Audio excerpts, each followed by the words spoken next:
এবার জমি কেলেঙ্কারিতে গ্রেপ্তার বিজেপি নেতা। জমি কেলেঙ্কারিতে ধৃত বিজেপির জলপাইগুড়ি কিষাণ মোর্চার সহ সভাপতি উত্তম রায়। জলপাইগুড়ি জেলার ভোরের আলো থানার পুলিশ এক বিজেপি নেতাকে গ্রেপ্তার করে।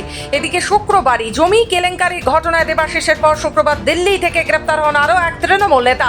জমি দখল মামলায় দিল্লি থেকে এসজেডিএ সদস্য গৌতম গোস্বামীকে গ্রেপ্তার করে পুলিশ।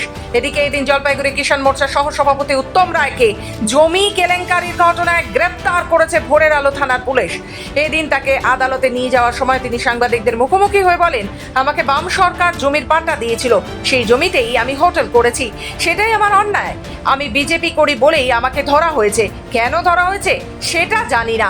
35 বছর ধরে আমি বসবাস করছি। গতকাল আমাকে পুলিশ তুলে নিয়ে গিয়ে গ্রেপ্তার করলো। আমার 92 থেকে 98 আমি এখানে 35 বছর ধরে বসবাস করছি। বামফ্রন্ট গেলে সেই সময় আমাকে বামফ্রন্ট সরকার পাট্টা দিয়েছে। সেই পাট্টার উপরে আমি একটা রিসোর্ট করেছি, ছোটোখাটো একটা আমার হোটেল আছে। কালকে আমাকে থানায় ডেকেছিল। আমি জানি না আমাকে কেন থানায় ডেকেছে।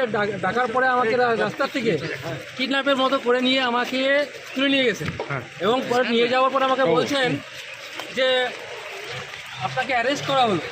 আমি ওনাদেরকে জিজ্ঞাসা করলাম আমাকে কেন অ্যারেস্ট করা হলো। তো আমি বলছি যে বিজেপি করেন, হ্যাঁ, আমাকে এইটাই মূল উদ্দেশ্য, আমি যে বিজেপি করি তার কারণেই আমাকে অ্যারেস্ট করা হলো।